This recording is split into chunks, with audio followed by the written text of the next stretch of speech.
Akashvani presents Morning News.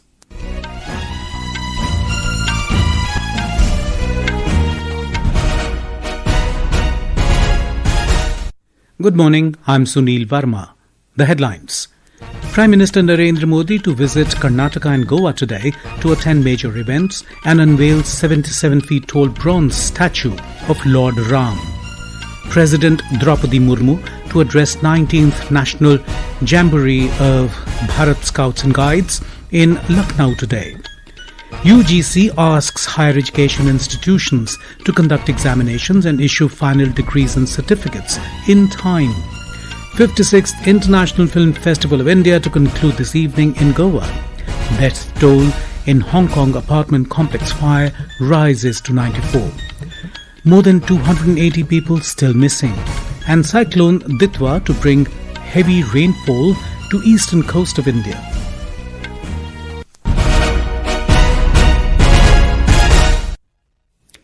Prime Minister Narendra Modi will visit Karnataka and Goa today. Mr. Modi is scheduled to visit Sri Krishna Math in Udupi, Karnataka, and participate in the Lakshakantha Gita Parayana program. He will also inaugurate Suvarna Tirtha Mandapa, located in front of the Krishna Sanctum, and dedicate the Kanaka Kavach for the sacred Kanakana Kindi. More from our correspondent. Prime Minister Narendra Modi will participate in Koti Geeta Lekhana Yagna Abhiyan run by Udupi Paryaya Shri Buttige Math and group recitation of Bhagavad Gita known as Gita Parayana. He will inaugurate gold-plated Tirtha Mantapa and dedicate gold-plated Kanaka Kindi, a sacred window that Lord Krishna is believed to have opened for his devotee, Saint Kanakadasa. The district administration has imposed vehicle movement and parking restrictions in the temple town of Udupi from morning 9 a.m. to 3 p.m. for security reasons today. The vehicle movement from Manipal and Mangaluru have been diverted. Holidays declared for schools in Udupi today. Sudhindra, Akashvani News, Bengaluru. All eyes are on South Goa as the Shri Sansthan Gokarna Partagali Jivottama Math begins the 11th-day Mahotsav, marking its 550th anniversary. The Math is headquartered in Partagali, a small town in South Goa on the banks of the river Kushavati. The main event will take place in the afternoon when Prime Minister Narendra Modi will visit the Math in Karnakonam. Our correspondent has the details. The Prime Minister is set to unveil at Partagali, Goa, a historic 77-foot bronze statue of Prabhu Sri Ram. He will also inaugurate a new Ramayana theme park garden and a 10,000 square foot museum dedicated to Lord Ram, developed as a part of the celebrations. The PM will release a special postal stamp and a commemorative coin before addressing the gathering. Devotees from across the globe are expected for the landmark Mahotsav, which continues until December 7th. This is Mahesh Chopade for Akashvani News, Panaji. President Droupadi Murmu will visit Lucknow today, where she will take part in two functions. The President will attend the launch ceremony of the Brahmakumari's annual theme for 2025-26, Meditation for World Unity and Trust. On the same day, the President will participate in the closing ceremony of the Diamond Jubilee celebrations of Bharat Scouts and Guides and address its 19th National Jamboree. A report. Additional General Secretary of Brahmakumari's Dr. Mrutyunjay informed that after the launching, the President will also do meditation in the training center here and distribute flags and kalash to 5 women and 5 men each. Later in the afternoon, President will address the valedictory session of the Diamond Jubilee celebrations of Bharat Scouts and Guides. After a gap of 61 years, the event is being held in Lucknow. Sushil Chandra Tiwari, Akashvani News, Lucknow. University Grants Commission UGC has asked the higher education institutions to ensure timely exams and prompt issuance of final degrees and certificates. The Commission said that the delay causes a loss of opportunities for students as it prevents them from securing suitable and quality employment. It stated that students are entitled to timely conduct of examination and declaration of results as specified in the academic calendar in the prospectus. The Commission further added that students are entitled to the award of degree within 180 days of the declaration of results. The 60th All India Conference of Directors General and Inspectors General of Police will begin today at Nawa Raipur in Chhattisgarh. Prime Minister Narendra Modi will attend this 3-day conference on the 29th and 30th of November. More details from our Raipur correspondent. We'll come back to this story in a little while. The 56th International Film Festival of India, IFFI 2025, will conclude today in Goa with a grand closing ceremony paying tribute to the legendary actor Dharmendra. The festival, which began on November the 20th, showcased over 240 films from 81 countries, highlighting the best of global cinema. More from our correspondent.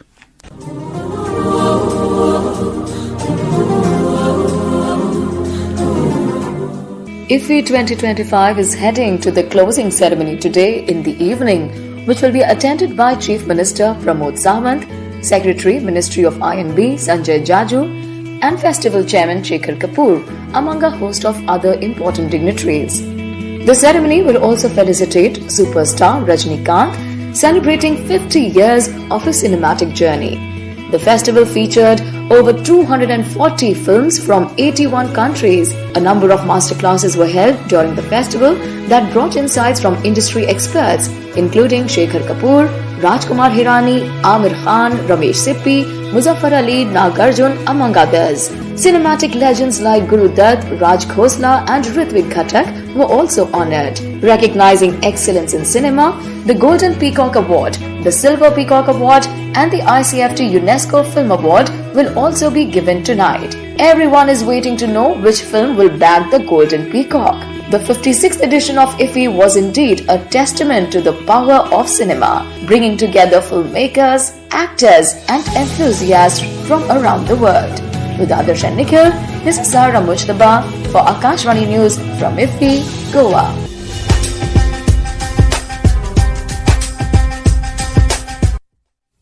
We go back to the story on the 60th All India Conference of Directors General and Inspectors General of Police. Here are the details from our Raipur correspondent.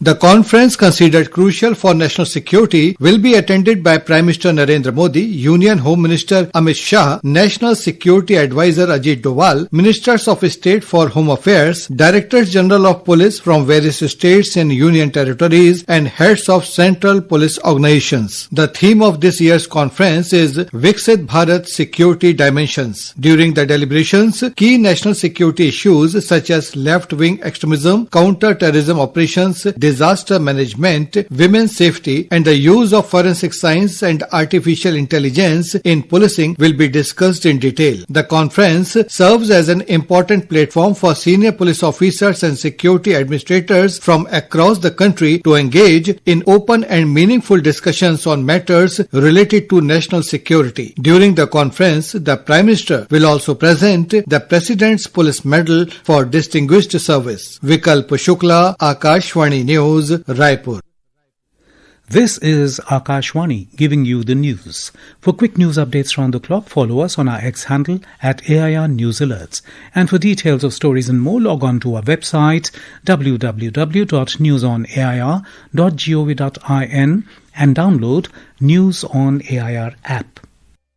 India Meteorological Department IMD has said that Cyclone Ditwah has developed in southwest Bay of Bengal and heading towards Tamil Nadu, coastal Andhra and Puducherry. IMD said the cyclone will bring heavy rainfall to the eastern coast of India till December the 1st. Heavy rain, thunderstorms and strong winds are expected across southern states. More from our correspondent. In Tamil Nadu, southern districts including Thoothukudi have been receiving continuous rains in the past week. Now with Cyclone Ditwah approaching the coast of the state, the weather department has predicted heavy to extremely heavy rainfall to some areas of the Delta districts and Ramanathapuram and Gulf of Mannar for the next 48 hours. Tiruvallur, Chennai, Chengalpat, Kanchipuram and Ranipet districts are also likely to witness heavy to very heavy rains during the next 2 days. Local port warning signal number 4 has been hoisted at Pamban, Thoothukudi, Nagapattinam and Karaikal ports. Due to squally weather, trains at Rameshwaram, Pamban have been going slow. Joy, Akashvani reporting from Chennai. Sri Lanka is also grappling with worsening impacts from Cyclone Ditwah, which has brought days of intense rainfall, deadly landslides and widespread disruption. The storm has already caused severe flooding across more than a dozen districts, leaving at least 56 people killed while 21 remain missing. Here are more details. Amid the intensifying effects of Cyclone Ditwah, Sri Lanka continues to face sustained rainfall that has led to fatal floods and landslides. Authorities have said the death toll has risen to 56 and several remain missing, with some areas recording over 300 millimeters of rain, while authorities warn of more severe weather ahead. Flights have been diverted from Bandaranaike Airport due to poor visibility, while all non-essential state offices and schools have been shut by the government as the relief efforts continue. The storm is expected to move north-northwestwards towards Tamil Nadu, Puducherry and southern Andhra Pradesh, prompting regional alerts in India. Ahmed Moin Farooqi, Akashvani News, Colombo. In Kerala, Shangumukham beach near Thiruvananthapuram is getting ready for the operational demonstration of the Indian Navy to be held on December the 3rd. President Droupadi Murmu will be the chief guest for the operational demonstration. We have more from our correspondent. A powerful display reflecting the strength and compact readiness of the Indian Navy will unfold over the sea and skies of Shangumukham near Thiruvananthapuram on December 3rd. President Droupadi Murmu will be the chief guest at the naval power demonstration. In addition to the Southern Naval Command, officers from other naval commands will also arrive at Shangumukham for the event. This is the first time such a program is being held in the state. The lineup will include warships, submarines and a wide range of naval assets, offering a truly spectacular sight that will elevate the nation's pride. Smiti M. Palluruthi, Akashvani News, Thiruvananthapuram. The GST Bachat Utsav began on the 22nd of September as Narendra Modi government slashed GST rates in many sectors, benefiting citizens across the country. Our correspondent brings a report on how the next generation GST reforms are boosting the stationery sector by reducing the rates of stationery items. A report. In order to provide major relief to the common man and encourage education, the government has reduced the GST rates on various stationery items. Under the revised tax structure, GST on pencils, sharpeners, exercise books, graph books, maps and charts have been made completely tax-free. Similarly, taxes on erasers have also been exempted from the GST, which earlier was part of the 5% tax slab. This significant reduction on several learning materials has not just made them affordable for citizens, but has also provided a boost demand for domestic stationery manufacturing. With Rohan's report, Akshit Vaidyan, Akashvani News, Delhi. In Hong Kong, the death toll from a fire that tore through an apartment complex has risen to 94. More than 280 people remain missing as authorities warned that a number could rise further as many people are still trapped in the building. A total of 76 people were injured, including 15 in critical condition and 28 listed as serious. Rescue operations are still underway in some of the towers. And now for a look at today's newspapers, it's over to Renu Kataria. Thank you, Sunil. Noting that there is no accountability for content uploaded online, the Supreme Court of India seeks new rules on user-generated content, writes Hindustan Times. The pioneer quotes the Chief Justice of India as saying that the judiciary does not possess a magic wand to fix the capital's bad air, emphasizing that expert-driven long-term solutions were essential. The massive inferno that ripped through 7 high-rise residential towers in Hong Kong has been widely reported on the front page of dailies. The Tribune quotes officials as describing it as the city's worst disaster in 70 years. After 14-month turmoil, Sensex breaches 86,000 mark first time is the top headline in the Indian Express. And finally, the Times of India quotes an ICMR report which reveals that routine antibiotic drugs are rapidly losing effectiveness against bacteria, commonly causing many diseases and infections, making them harder to treat. And with that, it's back to you, Sunil. Thank you, Renu. And now, before we end the bulletin, the headlines once again. Prime Minister Narendra Modi to visit Karnataka and Goa today to attend major events and unveil 77 feet tall bronze statue of Lord Ram. President Droupadi Murmu to address 19th National Jamboree of Bharat Scouts and Guides in Lucknow today. UGC asks higher education institutions to conduct examinations and issue final degrees and certificates in time. 56th International Film Festival of India to conclude this evening in Goa.